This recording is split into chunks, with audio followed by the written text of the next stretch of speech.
Open heart, open mind, welcome to the Sattva channel, the official platform of the Sattva project. I'm Shara Wong. So today we have a new series called Samīkṣā Series. We are going to talk about Yogacara school of Buddhism. And so first of all, I would like to express my thankfulness to our StreamYard sponsor and media partner, Durian ASEAN and Durian FM. And also today, I would like to thank Brother Ray, who is our new assistant broadcast director. Brother, we would like to say something to the audience. Hello and welcome everyone. I think we'll have a great session today. Please remember to like and share this to let more people benefit from it. If you are watching this later on YouTube, please remember to subscribe to our channel, like and share the video. Back to you, Brother Chao. Or Sharab. Thanks, Ray. So let's look at the first slide. So today will be the Samīkṣā Series, a conversation on the Yogacara school of Buddhist philosophy. And today we're going to talk about the Yogacara. And the next episode, we're talking about the Madhyamika school. So today, let me introduce to you today's moderator. First one will be Samiksha Kamble. She is the dialogue coordinator of Sattva Youth. And Samiksha Kamble came from the western part of India, Maharashtra. She is currently a student who studies and resides in Thailand. She has completed her bachelor's degree in 2019 from Nagarjuna Training Institute in Nagpur, Maharashtra. Then she continued her MA in Buddhist Studies in International Buddhist College, Thailand from 2019 until 2021. She's interested in studying different aspects of Buddhist philosophy, and presently she's preparing for her PhD. Welcome, Samiksha Kamble. Thank you, Brother Sharab. Hello, everyone. So next one will be Samiksha Meshram. They both name the same, Samiksha, but at the end it's different. One is Meshram, the other one is Kamble. So Samiksha Meshram is currently a student who studies and resides in Thailand. She came from the central part of India, Madhya Pradesh. She has completed her BA from Nagarjuna Training Institute, same institute as Samiksha Kamble, in Nagpur, Maharashtra in 2019. She continued her MA in Buddhist Studies from International Buddhist College, IBC, as well, in Thailand from 2019 and 2021. She is interested in studying different aspects of Buddhist philosophy as well, same as Kamble. And currently, she is preparing for a PhD program as well. Welcome, Samiksha Meshram. Thank you, Brother Sharab. Okay, hello everyone. Once again, welcome to the today's dialogue. So today we are going to have a discussion on the Yogacara philosophy, specifically on the some initials philosophy like Vaibhashika, something related to that. So before that, let me introduce you our guest speaker of today's dialogue. So today we have guest speaker Bem Mitruev. Bem Mitruev is a translator from the Tibetan language. From 1995 to 2005, Bem studied at the Central Institute of Higher Tibetan Studies in Varanasi, where he learned Tibetan history, poetry, Buddhist philosophy, Tibetan language, Sanskrit, and Hindi.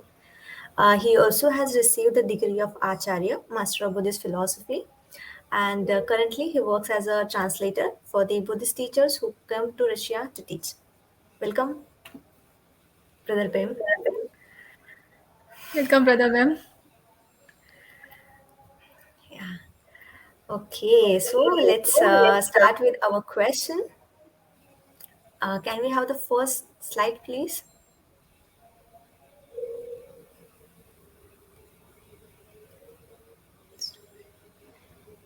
Yeah. So these are some initial questions for Brother Bem. Like these are a very general question. So the brief introduction of Yogacara. So these are some questions. I will not read all this out, but yeah. So, Like first, we have got these questions from some of our friends.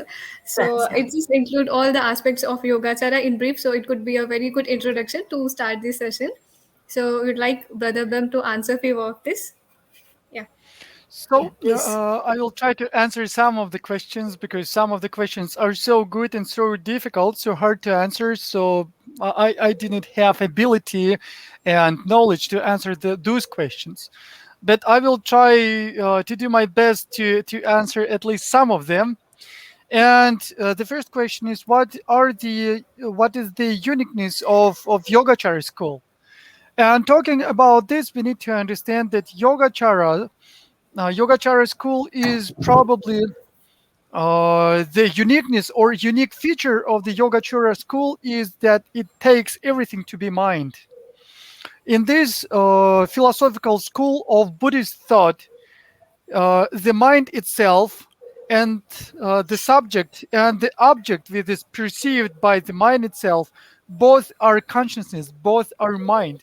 So we say that there is a vasana, there is a karmic imprint that is actualized as two aspects, as aspect of the apprehended consciousness and apprehended object. So both of them are the mind itself by the nature, by they are both the same entity and they are the mind. So this is so to say one of the unique features of the Yogacara. Another unique feature, it's not completely unique because it's divided with some schools of, for example, some branches of Madhyamaka too. But still, those features are uh, were invented or come from, not invented, I'm sorry, but come from Yogacara. So we can say that these are unique features of the Yogacara school. And another such a feature is 8 kinds of consciousness. As you know, usually when we talk about the mind or consciousness, we talk about the 6 kinds of consciousness, 5 sensorial consciousnesses, and 1 mind or mental consciousness. But in Yogacara, we talk about 8. So about those 6, we talk about Klishta and we talk about alaya vijnana, 2 more, so to say, consciousness that are especially explained in the Yogacara school of Buddhist thought, and these are kind of unique features of the Yogacara. So. What else should I say about the unique features of Yogacara? It seems to me that this is the most unique and most basic features because, as far as you know, Buddhism is multi layered philosophy, multi layered teaching, and sometimes some of the Buddhist schools of Buddhist philosophy borrow from each other. So there are penetration of the ideas between those schools. And some of the ideas that were propagated or explained in Vaibhashika or in Sautrantika or in any other school sometimes are taken by another schools and they become like common subjects or objects, I'm sorry, of all of the schools. And there is some things that are common to all of the schools. For example, if we talk about 5 skandhas, 5 skandhas were explained by the Buddha, and those 5 skandhas are common to everybody, to common to all of the Buddhist schools. So something like that. So, Brother Bem, so when we talk about 5 skandhas in Yogacara school, so we have some additional additional points in 5 skandhas, like in the form aggregate, we have Avijñapti and Vijñapti Rupas, informative form and non-informative form. So, can you please point out the differences also? If Yes, it happens so that it's if I'm not mistaken, it's not in Chittamatra. It seems to me Chittamatra. Do they accept this Vijnat this kind of rupas? No. I get That at that conventional. actually belongs to Vaibhashika. Yes, it seems to me that it belongs to Vaibhashika, as far as I know, and it's very interesting. For example, there are some explanations or some interpretations of Madhyamaka in Tibet who also accept these kind of forms. And why they do it? Why they do it? Because when you do something, and when you accept like some kind of vow, for example, you accept a pratimoksha vow, and you are not killing a sentient being. And while you keep this vow, there must be something that you could call a vow. There must be some substance, some entity that could be called this vow. For example, if you say, I have accepted pratimoksha vow. So what entity is this vow?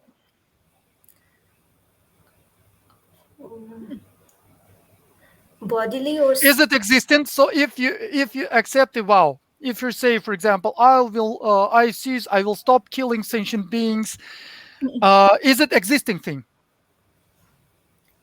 No. How? It's existing thing.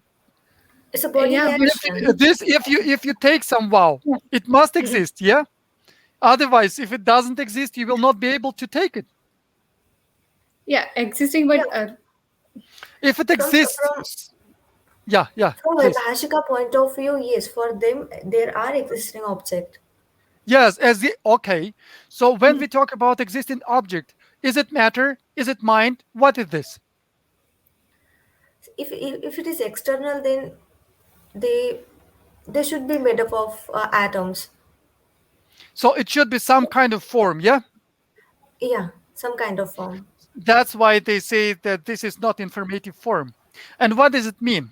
For example, when I abstain from killing, not just sitting and not killing, but I'm abstaining from killing. For example, I have an opportunity to kill somebody, but I choose not to kill because I keep the vow.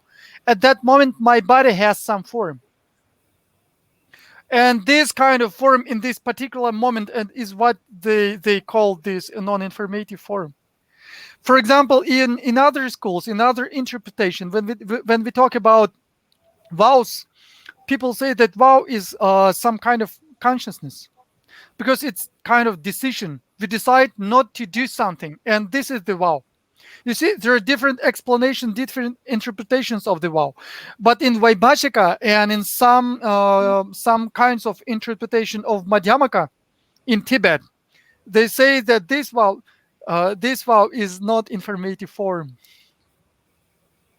So it's a bit strange. It's a bit strange, but that's how it's usually explained. I hope I understand it properly myself, and I hope that I explained it properly. If I'm wrong, I'm very sorry. But okay. So that's how it's usually explained. okay, so you mean to say that so that it exists in the form of form aggregate for both for Vaibhashika school, right? For Vaibhashika and some of the interpretations of Madhyamaka. Because you see, when you say Madhyamaka, there are different Madhyamakas. For example, in Tibet, they say that there are 4 major Tibetan schools of Buddhism: Sakya, Nyingma, Kagyu, and Gelug. And explanations of Madhyamaka of those schools are a little bit different in every school. Every school explains Madhyamaka a bit differently. And when we talk about this non-informative school or non-informative form, it's not accepted by many of the Tibetan scholars or masters. For example, when we talk about the mind, matter, and non-associated factors, as they translate it usually, factors that are not associated with the consciousness. So do you think all 3 of them exist? Exist exist in what ways? Like, what do you mean by exist? I mean, like when we usually when you read commentaries, usually they are posited like existing things. So when you talk about existing things, they are divided in those 3 categories, 3 kinds of existing phenomena. So if something exists, it should be either mind or matter on this non-associated phenomena, not associated phenomena. So in some schools of Tibetan philosophy, Tibetan Buddhism, in some schools of Tibetan philosophy, they do not accept these non-associated factors. They So say, not associated with mind, right? You're not yes, talking yes, about form. yeah. Okay. Yeah. So they just do not accept it. You see, so even in Tibet itself, it seems like all of the Tibetan Buddhists, all of the Tibetan schools of philosophy follow the Nalanda tradition. But they are quite different. When you compare them, you find out that they are quite different. And for example, Gelugpas, they accept vows, pratimoksha vows, to be non-informative form. But others say that vows are aspect of mind, aspect of consciousness. So it's like something like that. So when we talk about this kind of understanding, sometimes it's different in different schools. But what I'm saying about the non-informative form, it's commonly accepted by Vashika too. So probably that's how it's explained. Okay. So like let's move to our next question. Also, we have few Okay. more questions in first slide Okay. itself. Yeah. So, Brother Ray, Yeah, could we same. have that first slide once again? Yes, could we? Yeah. Okay. Good. Great. Yeah, the second one, if you would like to, Like, everything is no, the uh, first one first. yes. Yeah, So the everything is second. mind, or everything is created by mind? Well, that's very interesting question. That's very interesting question. Usually we say that everything is mind. So for Chittamantrins, not for all the Buddhists, but for Chittamantrins, everything is mind. What does it mean? It means that we have in our mind, we have what we call karmic imprints. And those karmic imprints are basis for our experiences. Everything we see, everything we feel come from those karmic imprints. And those karmic imprints generate our mind and the object of the mind. So as I said before in our talk yesterday, from those karmic imprints, they are the causes for mind that apprehends object, but at the same time, they are also causes for the object itself. So from this point of view, you can say that everything is mind. So all of the world that we experience now is our mind. But at the same time, because those karmic imprints create the objects, we could say that the world is created by the mind. At least for our own experience, for our subjective experience, the world is created by our own mind, accordingly to the vasanas, to the karmic imprints we have. So, answering shortly, probably from my point of view, that's my personal opinion. Probably we could use both of the phrases. We could say that my world is created by the mind, and world is the mind itself. So I think so. Mm, I Maybe would we like. have the Yeah, yeah. sure, please. yeah. Maybe we have our. Can we have the slide? We have the last point which is related to this, the concept of one and many regarding existence. If this is that everything is mind, and what we see, it's just a duality of subject and object.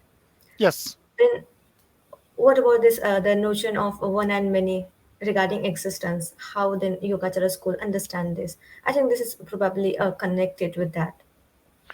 I think it's. I'm not sure that I would be able to give a satisfactory answer to that question. Concept of one and many regarding existence, because you see, when we talk about one and many, what does it mean, one and many? If we talk from the point of view of the entity, then probably it should be one entity. No, what do you think? If our mind and the object of the mind are the same, are the same entity, then it must be one entity, no? If it's one entity, then how many could exist? But at the same time, we could talk on the conventional level, we could talk about the many objects. and many different consciousness that comprehend many different objects. So from this point of view, we could say that there must be many. No, what do you think? It's kind of question that I'm not sure how to answer. Some of the But questions, yes, please. but I didn't understand the point you make, Brother Bem. Could you please repeat it once again? Oh, Oh, it's it seems to just me now that what you said. could you ask the question again? What do you mean? Maybe answering. No, no, no, no. Yeah. The last point which you make, that if our mind and the object is same, so how can we say one and many? So could you? I think I haven't uh, understood it properly. So could you please make it Okay, sure, sure, simplify? sure. Yeah. For example, if you see something, Yes. when you see an Yes. object, Yes. you see many different colors. For example, you see many different colors, and you Yes. see for example, you experience the odor of this object, or you hear the sound of the object, and etc. So, how many consciousness do you have? Hmm. So At we do least have as different. many. Yes, we do have different consciousness. Yeah, so it must mean that there could be a concept of many. It's far as I can understand, but it's just my private thought. Just I'm not Okay. sure how to I'm not sure how to answer this question. I'm sorry. Okay. So let's move to our next question then. I think we have a few more left in our first slide itself. Yeah. Yes. So, if you could say something about this in brief, like what is the relation between eight consciousness and five aggregate, and then I think the last question is completely different. So, yeah. Yeah. So when we talk about the relationship between the eight consciousness and the five aggregates, when you talk about the five aggregates, we need to understand that the so-called, just a second.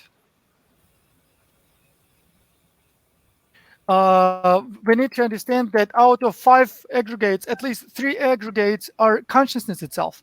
So they are called like violation of the mind, and it's called consciousness, and it's called how do you call it in English? Do you share? So it's called like perception, but all or discernment, as they translate it sometimes. But all of these are mind. So we say that uh, we talk about five aggregates, but the last three are mind. And so when we talk about the eight consciousness, some of those aggregates are some of the eight kinds of consciousness. So let me put an example. So, for example, when we have a non-virtuous thought, if we have non-virtuous thought, what would be this non-virtuous thought from the eight consciousness? It would be klishta. Yes, it would be the klishta, the obscured or affected mind. Yes, what do you think? So, it could be actually when we have a non-virtuous thought. You're asking, Brother Bem, right? Yes, yes, that's what I'm asking. If we have a non-virtuous thought or mind, what it would be from eight consciousness? So, from eight consciousness. So, Clistomanas is always accompanied with the notion of self, but then and then we have last six sensual consciousness, and then one we have alay vijnana. So Alaya Vijnana. So out of those, probably it would be, I think Klishtamana, it would be but Klishta. Yes, because it's non-virtuous, and being non-virtuous, most probably it will be one of the Klishta, one of the moments of Klishta. so do you mean And to say that all negative, all non-virtuous thoughts are some aspects of Klishtomanas, or I is it do not think that? so. So is it not that the seeds which are preserved in alay vijnana, it's because of them? It seems to me that's a little bit different. When you talk about the seeds, those are Yes. the seeds. But when we talk, they are not obvious now. They are not yet. They are like potentials. Those are abilities, but they haven't appeared yet. When we talk about non-virtuous mind itself, it's existent right now. I mean, it's not potentiality, it's consciousness. And being not non-potential and existing consciousness, it must be one of the eight.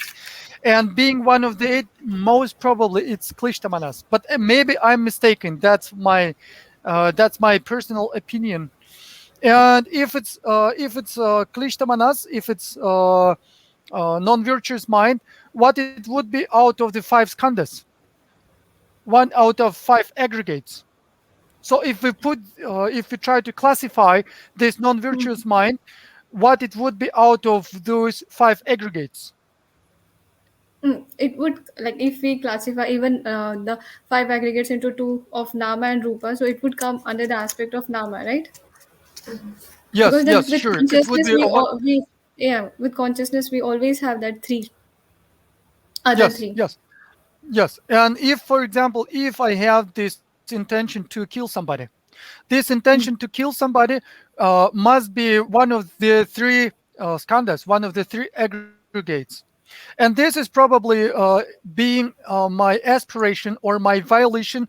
It should be the violation, the the violation Samskara. skandha, samskara. It should be samskara skandha, right? Because this is Yeah. because you see it can be there are only two opportunities. It seems to me, it is either vijnana or it's samskara. It seems to me that there is no other possibility, and I think that this must be samskara.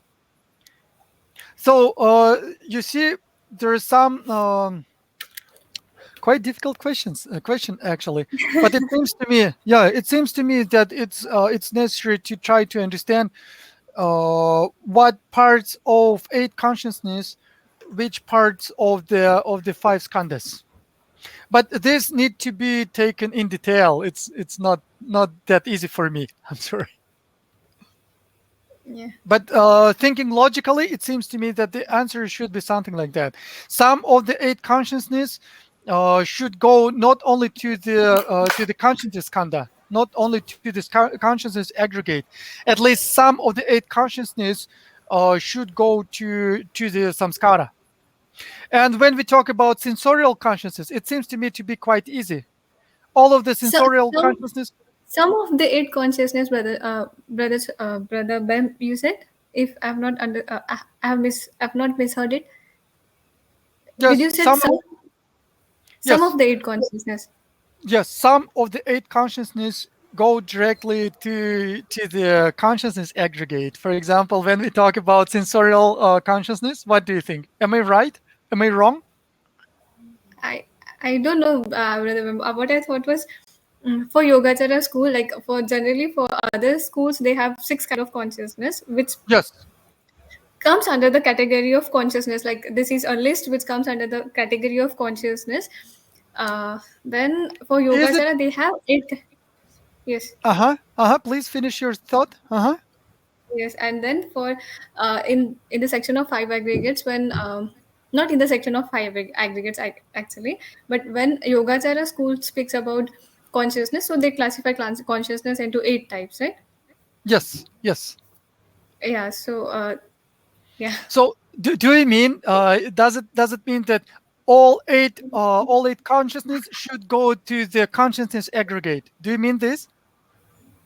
Yes, consciousness aggregate, yes, but I'm not so, like, I don't know how to put it in Yogacara terms, like specifically from Yogacara philosophy. It seems to me that it's not so in all the schools of Tibet of the Buddhism. Because if Yeah. you say that all of the consciousness go to the aggregate of consciousness, what happens to violation and discernment? So they are mental factor, right? So They are mental consciousness. factors, so it means that they must be mind. But what kind of mind they would be if all of the eight consciousness that you have go to the aggregate of consciousness? But mind by principle, like consciousness by principle, is always accompanied by mental factors, right? Yes, of course. But mental factors, are they mind or not? You see, for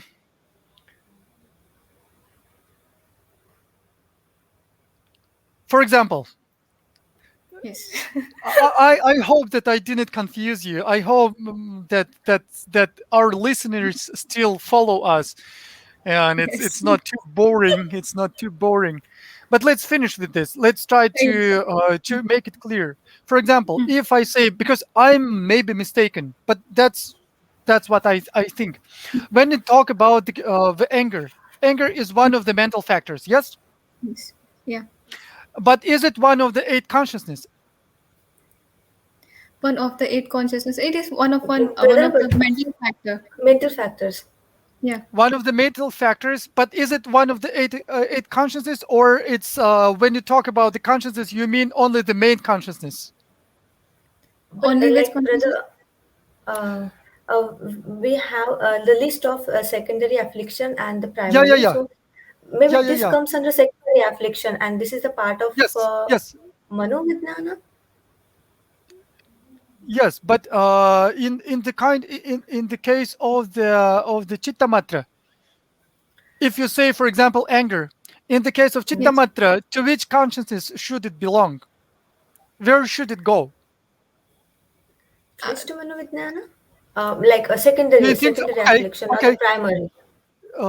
For example, let's say that this is primary affliction. If it's primary Anger affliction, is Okay. anger. it's a secondary affliction, I guess. So Okay, okay. make it secondary. No difference now. Right now, Okay. will it be what kind of Yes. consciousness? This it will be out of the eight. So I don't know if I understood it properly, but for my understanding, it won't be consciousness. It is something which accompany consciousness, like a mental Yes. factor. Kind of So a Yeah, yeah, negative yeah. mental It will be a yeah, factor. mental although factor, but they, yeah. So although they are always together, but there is some difference. Like there are some discerning factors which are like accompanied by consciousness, which like uh, which helps us discern. Not helps us, but which like which helps in a way to discern different kinds of consciousness. Oh, maybe I have not made my point properly. yeah, maybe you're right. But you see, what I have in my mind when you talk about the obscured or about affected mind. So what fills this category? What's inside of that category when we talk about the seventh out of the eight consciousness in Chittamatra? In Seven out of Chittamatra, eight. yes, the seventh one. What should it be? Probably we need to move to the other question, but let's just try to find it out. So when we talk Okay. about the afflicted mind, Yes. what's inside of this category? What kind of minds, what kind of consciousness are inside of this of that category? So it's just three notion, no, of self, three kind of notion of self attached to that particular consciousness, and that to this mind itself arise from like the alay vijnana itself. Uh-huh. Yes. So for me, what I have understood, maybe I'm wrong, but the six kind of pravritti vijnanas and this afflicted mind both arises from alay vijnana itself, right? And Okay. yes, and then You see, maybe I am wrong. Maybe you are right. So I need to check it later. Probably we need to, to move to to the next question. But yes, let's move to the other question. Maybe it's better to do it now. So the yeah, next and question is, uh-huh. yes. Is Yogacara Yeah. Buddhism? I think only this one is left. Is Yogacara Buddhism still practiced today? If it is no longer in existence, did it have any influence in Buddhist schools that are around today? Last time I tried to listen to the explanations to some other explanation of this question, to some other answers to this question, and it seems to me that we must divide. We must understand that there is Mm. so-called view in Buddhism. So it's like philosophical view, and there is aspect that we call practice. And when say view and practice, it seems to me that it's a bit different. For example, there are some masters who practice Buddhist practices, but they had a view of Madhyamaka. But basically, what they practiced cultivation of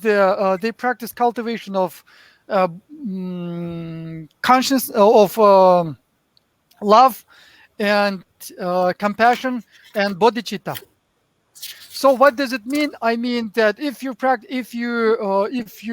uphold the view of Chittamatra, you practice being a Mahayana follower, Mahayana practitioner. You practice the same.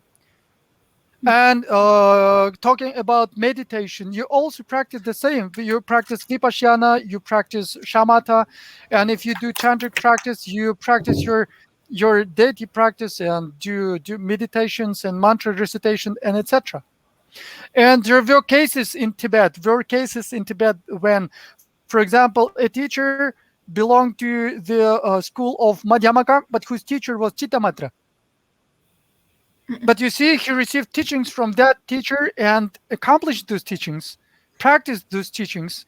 What does it mean? It seems to me that we should divide the view and the practice, because we can uphold different views of Buddhist philosophy, and at the same time practice almost the same practices. And the view could be different. For example, if you meditate on vipassana, if you practice madhyamaka, you try to realize that everything lack inherent existence, everything empty by its nature, and mind itself also from the point of view of madhyamaka doesn't have the true existence, not like in Chittamatra, because in Chittamatra they say that the mind exists truly. So it seems to me when we talk about Yogacara, is Yogacara Buddhism still practiced? If you mean like, is it still used as the philosophical view? Yes, I think so. It seems to me that in some schools of the Chinese Buddhism and in some schools of Japanese Buddhism, this view is still upheld. It is still, you could say, practiced. But for example, in Tibetan Buddhism, it seems to me that it is studied. I mean, the Chittamatra philosophy is still studied, but nobody keeps this view as the main view for the practice. So it's not in probably you could say like it's not practiced in for example Tibetan Buddhism. And so probably we could say that it's still practiced in some parts of the Buddhist world, but not in Tibet, for example, and probably not in many other different parts of the Buddhist world. And the second part of this question, if it's not longer in existence, did it have any influence in Buddhist schools that are around today? I do think that it had some influence on the on the Buddhist schools that we have today. For example, when we talk about Madhyamaka, we talk about Prasangika Madhyamaka and Swatantrika Madhyamaka. And while talking about Swatantrika Madhyamaka, we say that there is Yogacara Swatantrika Madhyamaka. And this Yogacara Swatantrika Madhyamaka was influenced by the Yogacara itself. That's why the followers of this Yogacara Swatantrika Madhyamaka, they also accept 8 kinds of consciousness. They also talk about Klishta-manas. They also accept that there is alaya vijnana, and they also say that there is self-cognizing mind, or swasamvedana. So it seems to me that it influenced Buddhist schools very much, especially Mahayana school of thought very much. Mm-hmm. Is it, Brother Bem? Is it also like the practice of Yogacara school? Can we see some in a country like China or Japan? Do they also practice like explicitly? I'm not sure because I'm not a specialist on Chinese and Japanese Buddhism. But as far as I know, it seems to me that yes, some of the practitioners of Japanese Buddhism, they hold to this view of Yogacara. At least it seems to me so, but I'm not a specialist in this. There's branches of Mahayana Buddhism. I'm sorry. Yeah, no problem. Like I had this, I read somewhere that at the time of Xuan Chang, he was the only one who brought Yogacara philosophy in China. So I thought perhaps like still it's existing. I do think so, but probably we should ask somebody who is specializes in the Far Eastern Buddhism. Mhm. Okay. Yeah. I think we should move towards our next question. Okay. Yeah. I think we have done with the first slide. Yes, Yeah. yes. And to our audience who have got confused with our previous discussion about consciousness, so if you have any question, please do ask. Maybe your question help us gain more clarity. Okay. So for the time, let's move on to our second question. So, Samsha, would you like to read? Yeah. Okay. I will read the question. So our question is, as per Stirmati's commentary on Panchaskandaka, the acquisition, which is called Prapti in Sanskrit, is qualified into three, which are the seed, mastery, and actualization, and they are explained as subsequent stages. So among them, the seed is defined as a particular capacity or cause. So the question is, could you please explain the three stages and also how is this definition of seed compatible with the definition of the chitta vipraita samskara, that is the entities that are nominally ascribed to a particular state of form, consciousness, or mental factor. This is a bit You tricky know, question, I think. yes, it's quite tricky, and I need to say that these questions are really good, very hard to answer, and but I will try to do it, and again I would like to say that this is my personal view, because maybe I am wrong, and if I'm wrong, I do beg you to correct me, but I will try anyhow. I will try to answer this question. And actually, yeah, it's quite true. In Stirmati's commentary on the Panchaskanda, it is said that this acquisition is classified into three: seed, mastery, and actualization, and they're explained as stages. And it means like subsequent stages, so coming one after another. And what it means? It means that when we talk about the seed, the first of those three, the first is just a potential.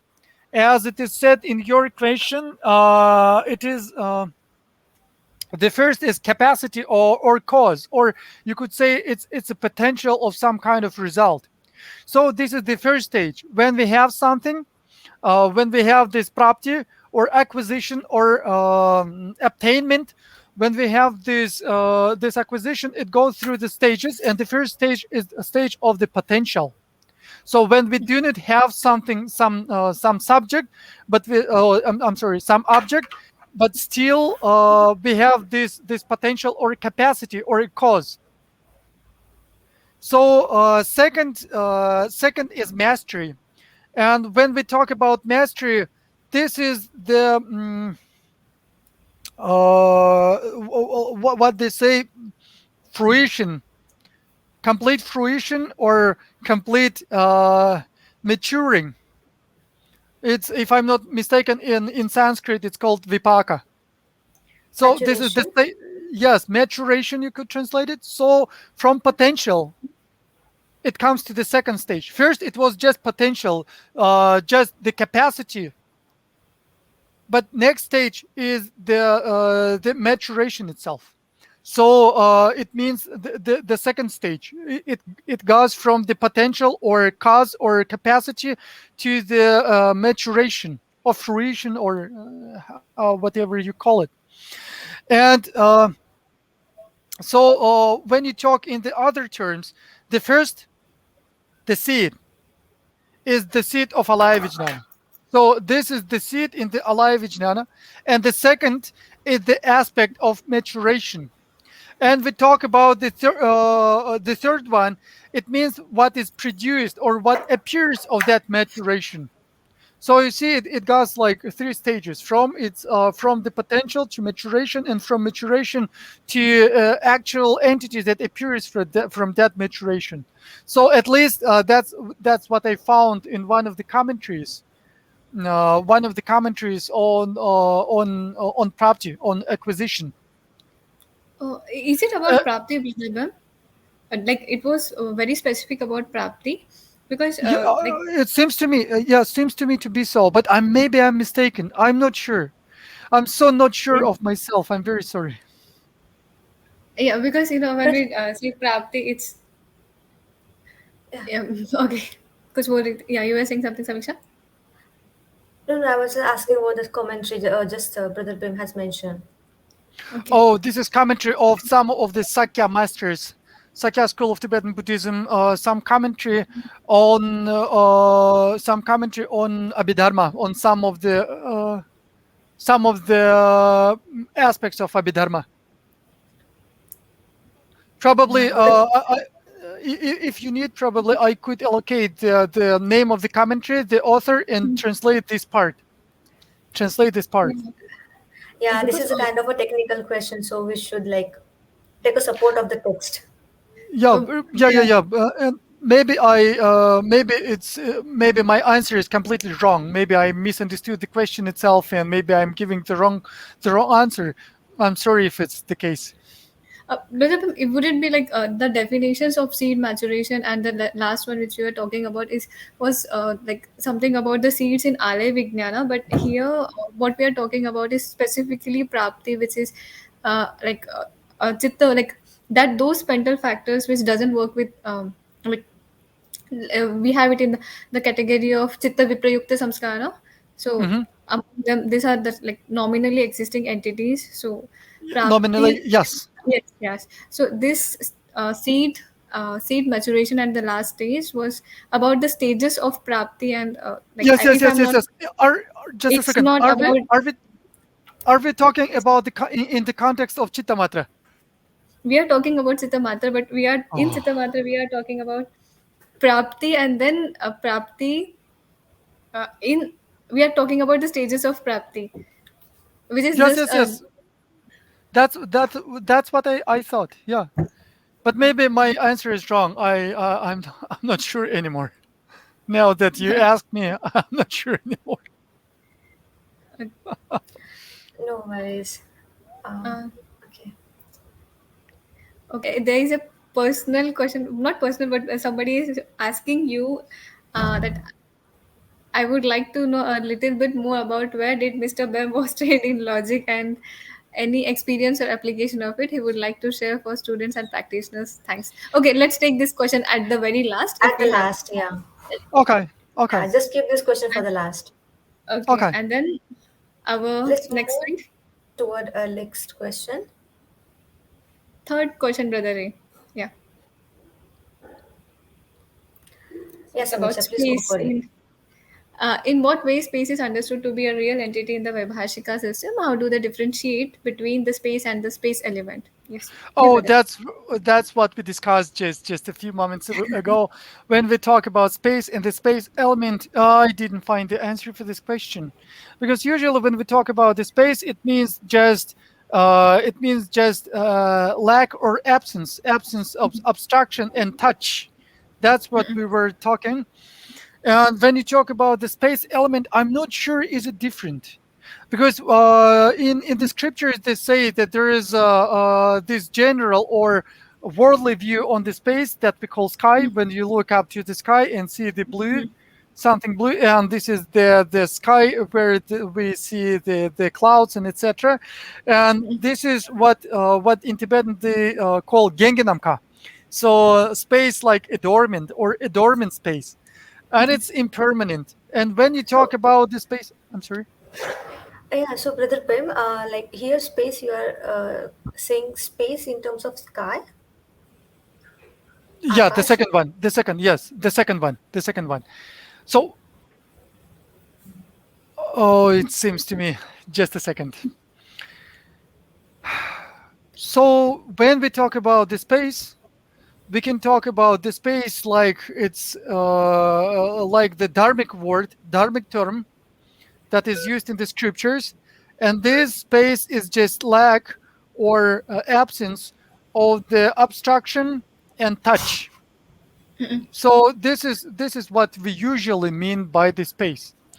But in scriptures, there is also a second understanding of the space because sometimes it is said that for example, a bird flew in the sky, etc. and sometimes those kinds of narration also come in the scriptures. And in the scripture, this kind of space is different. This is not not permanent space. It's impermanent space, and they call it like a dormant space. I'm sorry if this answer is also No, no. is not what Please you don't be expected. sorry. Yeah, so I guess let's move to our next slide also. Yeah, because we are already, yeah. It's about Prati Samkhya Nirodha. So, yes, Samiksha? Okay, so define in yoga session. Okay, how is the Pratisamkhya Nirod, the analytic cessation, and unconditioned, which is an unconditioned entity, defined in the Yogacara system? Although these types of cessations come about through Pratisamkhya, which reflects that they have a cause, why are they categorized under the category of unconditioned? Like Rupa, past, present, and future, etc., make an aggregate of form. Similarly, why is it not that the distinct Pratisamkhya Nirodha, that is disjunction from a particular mental affliction that comes about in different moments in a serial continuity of a sentient being, create an aggregate of asamskrita dharmas? And Oh, this is that's second very question. good question. That's really good question because it seems to be like there is some contradiction. Seems to be that some contradiction because pratitya sankhya nirodha, this kind of analytic cessation, is said to be permanent. And if In it's Vaibhashika permanent, system. yes, not only in Vaibhashika, in other systems too, it's said, usually it's said that this is something permanent. It's a permanent phenomena. And if it's permanent phenomena, how can you obtain it by meditation or something?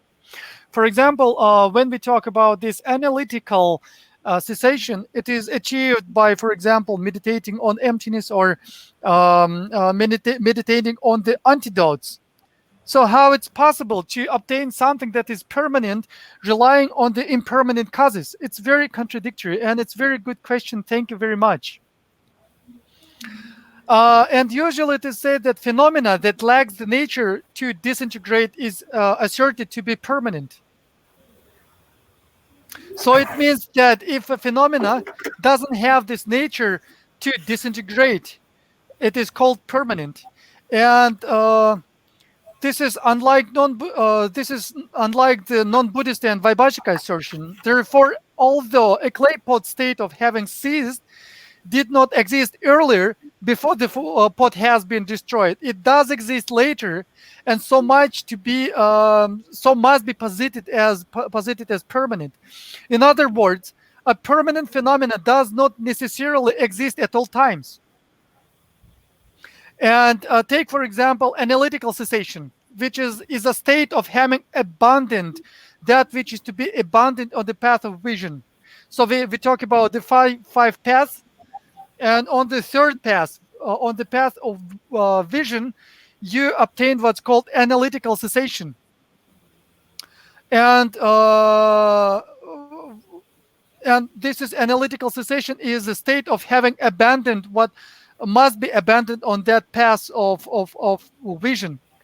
And it is posited as a permanent, even though it does not exist until what is to be abandoned has been removed, and it does exist at the time of removal. And although, for example, Prasangika school of Buddhist thought asserts that the state of having ceased is a thing, is an existing thing. Here, this explanation is based on Sautantrika Chittamatra and Swatantrika Madhyamaka. And in the same way, when the subject is overturned, even the pure nature of suchness becomes absent. So what does it mean? It's temporary but not impermanent. It means that it can be present or not present, but it doesn't mean that it's impermanent. And why it is so? Because it's non-implicative negation. So what does it mean, non-implicative negation? When we say, for example, it is not a girl, it implicates something, yeah?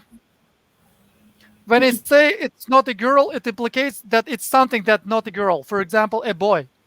So this is implicative negation. But when you say there is no girl, it doesn't implicate anything. It means just absence of the girl. So in this case, this analytical cessation is non-implicative negation. That is the mere elimination of the object of negation. And when the basis of feature is overturned, the features are eliminated. For example, if you say, for example, there is no pot, so there is no other qualities of the pot. Pot being made of clay, or pot being like yellow or any other color, etc. And it's not that it is has disintegrated due to having the nature to disintegrate. It disintegrated because there is no basis for this feature or for this quality. And suchness or emptiness that is connected to early and later times is suitable as an example or something singular, but that has many parts. I hope I made myself clear. Yeah, maybe, but I think it I'm will not take sure. yeah, it will take some time for me to understand this, maybe. So I think my understanding is not at that level to understand it like so quickly. Samshi, do you Probably have I anything was to not say? able to explain it clearly. I'm very sorry if I am not able to explain it clearly. No, So no brother, this is problem. the Please. answer which we should think upon, because it's not immediately we will understand that what's, because something is slightly technical. So Yes, it's a bit okay. it's a bit technical. Yeah, maybe. But the question is very good. The answer is not good, but the question is very good because it looks like contradiction, but actually it's not. It's not. Yeah, okay, then let's move on to our next question. Okay, so it's one more question about prapti. And now this is about three kinds of prapti, which is how are the three types of accusation prapti: the accusation of the conditioned dharmas, the accusation through deliberation, and the accusation of a cessation independent of deliberation. So this accusation through deliberation is pratisamkhya nirudh, which we were talking about before, and this accusation of cessation independent of deliberation is apratisamkhya nirudh, are explained in the Vaibhashika system and in what ways they are determined. I'm not sure how to answer this question. Jill, it's quite difficult for me to answer this question. I just do not know how to answer it. Maybe we should move to the another question. Good one, really deep one, but I'm not sure how to answer it, and I'm afraid I will give wrong answer. So I would like not to confuse listeners. Probably we need to move to the other question. Yeah, Yes, okay. let's move towards next question. Next question. Yes, Samiksha? Next question is, yeah, three types of mental application, manaskara. So, there are three types of mental application: Swalakshana manaskara, Samanya lakshana manaskara, and Adhimukti manaskara. So, what are the difference between them, and how are they determined? How are they? I don't know, like how are they specified? Like, what's the difference between them? Oh, wow.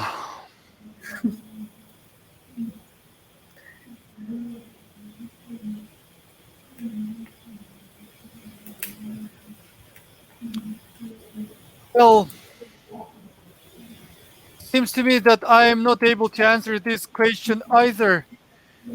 Hmm. Probably, yeah. Probably Okay, better. at least you can say about what is the mental application first of all. Yeah. When we talk about mental application, for example, if you talk about the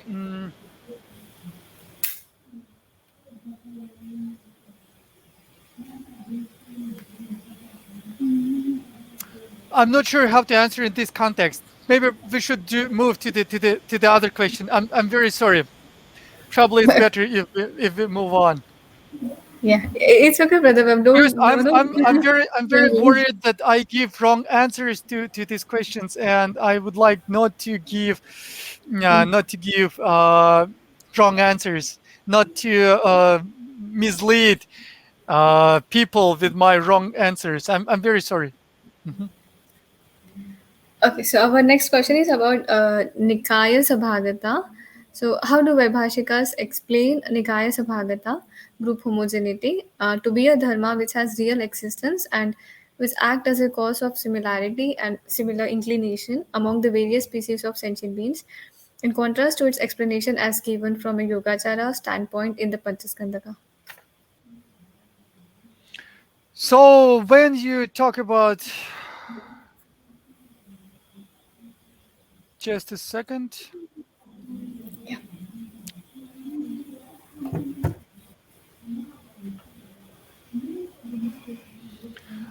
So when we talk about the homogeneity in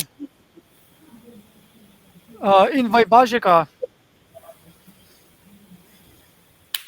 to be an dharma that's which has real existence and which act as a cause of similarity and similar inclination among the various species of sentient beings, in contrast to its explanation as given from Yogacara standpoint of view. I'm not sure how the Yogacara looks upon this Nikaya Sabhaga. I don't remember actually. I don't remember how it's explained in the Yogacara. Just a second. Just a second.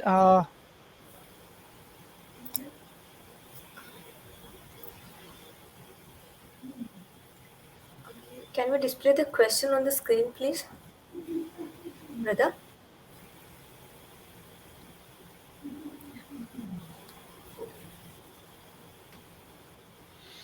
How do I don't remember. I'm really sorry. I don't remember how they explain it Yogacara.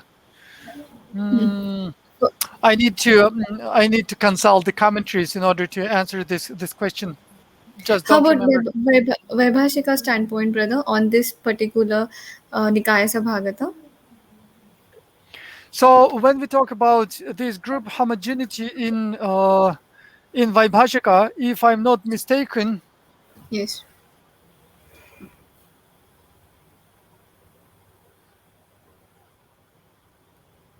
I'm trying to remember how they call it in Tibetan so that I can remember the idea itself.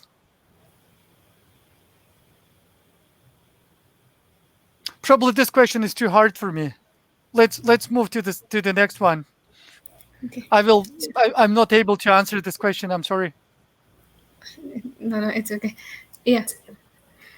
Okay, This one? so why are the levels? Okay, it's a YR. Okay, why are the levels of third meditative absorption called limited virtue, immeasurable virtue, and complete virtue? Yeah, actually, I found this while reading Panchaskandaka, like one translation of Panchaskandaka, Thiramati's commentary over Vasubandhu's Panchaskandaka, actually. So there I found this, like third meditative obsession, where like divided into three levels. So limited virtue, complete virtue, and one more. So like I don't know why are they called, or even I didn't find any Sanskrit terms for them. So I see. It's interesting. I didn't have an idea why they called it. These three absorptions like that. But maybe I could try to find in a commentary, in some kind of commentary. There must be some explanation, but I don't know why they called like that. Why they have these names. I'm sorry. yeah, Mhm. it's okay. Yeah, so now let's take some questions from our audience. So this was an interesting question, I guess, by Venerable Dakina. So So she would like to, yeah, uh-huh. she would like to know where did Mr. Bem was trained in logic and any experience or application of it he would like to share for students and practitioners. So So first of all, I would like to say that I'm very sorry that I didn't give satisfactory answers to your questions. Questions were very good, very deep, and very knowledgeable. So I'm sorry that I was not able to give answer to these questions that would satisfy you, because I can see by the expressions of your faces that my answers are not satisfying. But I'm very very sorry for that. And secondly, as answer this question, you see, I studied in the Central Institute of Higher Tibetan Studies like many years ago, from 1994 to 2005, and we studied Buddhist logic there. We studied like Pramanavartika, and we studied the topics about kinds of minds and kinds of syllogisms and etc. So I studied some of the Buddhist logic in the institute. We had two subjects, like Indian commentaries on Buddhist philosophy and Tibetan commentaries on Tibetan philosophy. And of course, I didn't study well. And even if I learned something from the institute, from the school, I completely forgot what I have studied. So that's why I like knowledge in order to answer your very hard and deep questions. And whatever little knowledge I have about the Buddhist logic, of course, I try to use in daily life. For example, we use these logical connections between the predicate and um, the question in the base of the question, and trying to use these syllogisms, we try to find answers for something. For example, if somebody says that like all Buddhists are good, is it true? And relying on this logic, we could understand that it doesn't mean if a person is a Buddhist, it automatically means that this person is a good person, and etc. So of course, all of us who studied a bit of logic, we try to use it. We try to use it in our daily life. And moreover, I need to say that, for example, His Holiness the Dalai Lama always always says that we need to study Buddhist logic. We need to try to apply this Buddhist logic for our daily questions, our daily life, in order to make good judgments, right judgments. It's useful, I think so. Yeah, I hope Sister Dakina has got her answer. Yeah. So I think we can take one more question from the slides which we have prepared. Yes, Brother Brim? Brother Ray. Next slide, Brother Ray. Yeah. Uh, is this the last one? Maybe the ninth one. It's the eighth. We already covered it. We already didn't answer to this question. Oh. Oh, maybe this is the last one then. Yeah. Oh, it was the last one. Oh, great. No other question. Yes, Brother Ray is saying no other question. Okay, so one more question I've got Maybe- from one of my friend. There's comment also, I guess. Yeah, so there's comment. yes. Why is it important to know the other philosophical school in Buddhism? Yeah, that's a nice question. That's the question we also discussed recently, and usually in the Buddhist tradition, they say that we need to learn all of the four Buddhist schools, because when we talk about Buddhist philosophy, we talk about four schools of Buddhist philosophy: Vaibhashika, Sautrantika, Chittamatra, and Madhyamaka. And it is said that those schools are like steps of a ladder leading to understanding the higher view or higher school of Buddhist thought. And for example, you start with the Vaibhashika, understand the ideas of Vaibhashika on absolute truth. Then you move on and go through understanding of the Sautrantika and deepen your understanding of the absolute truth. And then you move on and go to the Chittamatra and understand that phenomena lack any inherent existence. And then you accept of the mind. You understand that only mind exists truly, truly, and then you move on and you study Madhyamaka point of view and understand that even the mind itself lacks this true existence. But it's the usual explanation. But as we discussed it before, I must say that probably it's just an understanding of the Buddhist tradition. Because if you look from the chronological point of view at the fourth school of Tibet of the Buddhist philosophical schools, you can see that Chittamatra appeared much later after Madhyamaka. And they say that Madhyamaka is pinnacle, or the highest point of view, or highest school of the Buddhist philosophy. But if the Chittamatra appeared later than Madhyamaka, doesn't mean that people who lived before the appearance of Chittamatra, before Asanga and Vasubandhu appeared in this world, doesn't mean they didn't understand completely Madhyamaka. I do not think that it is so. So probably they use it. They use this system like explanation why we should learn all of the four of the schools of Buddhist thought. My personal point of view is that we need to understand. We need to understand the multiplicity of the Buddhist schools in order to understand all the varieties, the richness of the Buddhism itself. Because Buddhism, when you talk about Buddhism, it's not just one aspect. When we talk about Buddhism, it's not just one aspect of the one school of the Buddhist thought. There are many different ideas in Buddhism. There are many different schools. There are many different levels of understanding, and those levels correlate with the capacities of different people, of different persons. And in order to be able to create, to bring as much benefit as you can, you need to use those levels of understanding. You need to learn those levels of understanding, those schools of Buddhist thought, in order to be able to explain these things to the people who can take some benefit out of those explanations. This is my point of view. Yeah. Maybe Maitri has got her answer, and then yes, Samiksha, we have one more from Brother Sharaf. One more question: how to apply or integrate the views of Yogacara in our dharma practice and daily lives? Can you give us an example, please? It seems to me that this is a very good question.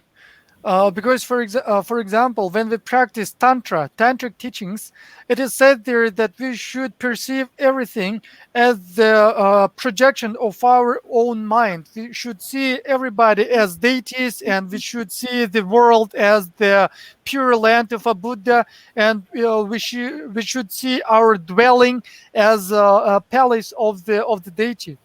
And I think it's quite useful. I think it's quite good to understand that everything that we see, everything that we perceive, lacks the true existence. And whatever we do, whatever we see, or whatever we experience, is not good by itself, is not bad by itself. It doesn't have those inherent qualities. Those qualities are, so to say, given by our mind. They are imputed by our mind, by our consciousness. And Chittamatra, it seems to me, could help us in this regard. If you try to understand the view of Chittamatra, and try to understand that everything that we see is created by our own mind, then you could lessen, or you could weaken, so to say, the grasping to the true existence of the objects, and grasping to the true existence of experiences that we have. And it seems to me that from some point of view, it's quite true that by our mind we create the world around us. If, for example, we are affected by some kind of affect, would be that anger, or jealousy, or something else, this world around us, this environment is affected by those emotions in our mind. So from this point of view, we could say that our mind creates the world around us. Our mind creates what appears to us from outside.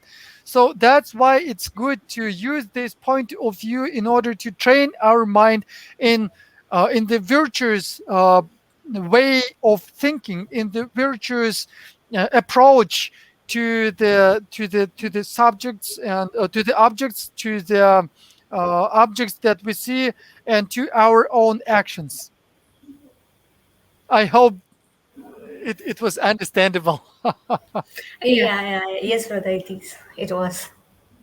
Yeah, and there is a very a nice comment for it, something for you, said by Maitri Uh-huh. Singh. Yeah. See, humbleness of the speaker. Thank you for all your modest answers. So That's true. yeah, and then I guess we don't have any further questions from audience, and we have also done with our slides. So I think it's time to conclude. Yeah.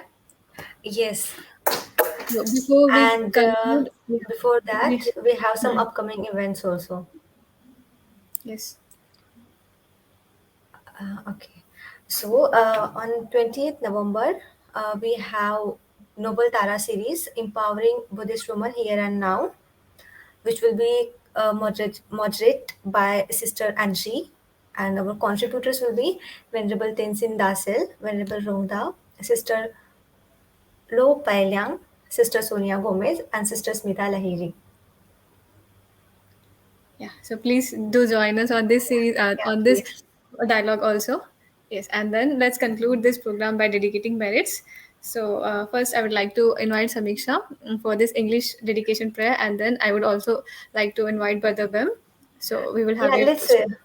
Oh, so are we going to have dedication prayer in two languages? Yes, Yeah. Okay. Okay. once in Okay. English and then from Brother Bem. Yeah. Okay. Okay. Okay. The four great vows. Sentient beings are numberless. We vow to stem them all. Delusions are endless. We vow to cut through them all. The teachings are infinite. We vow to learn them all. The Buddha way is inconceivable. We vow to attain it. May all beings be well, happy, and safe. Brother Bim. Oh, first of all, let me express my gratitude for all of the organizers and um, both of you for your very good questions. I must say that those questions were really good, really deep, and it shows your deep understanding of the matter. And again, I would like to apologize for the inadequate answers and unsatisfactory answers that I have given. I'm really sorry, but if there is even slightest merit that we have accumulated by today's dialogue, let's try to dedicate it for the welfare of all of the beings in this world. So let me pronounce this dedication in Tibetan. Jambel Pabo Jitar Kembadan Kuntu Zambo Deyan Deshin De Deda Kungi Jesu Dalochi Gewadi De Tanje Ratu Ngo. Thank you very much. Yeah, thank you, Brother Bem. Thank Thank you you. for Thank you. joining us. Please don't be sorry. At least you Yeah, joined us. please. Your presence itself was very like we learned something. So thank you so much. Yeah. Thank you so much. Thank you really so Thank much. you. Thank you. Thank you so much. Yeah. Thank you everyone. Thanks to our audience. Yeah.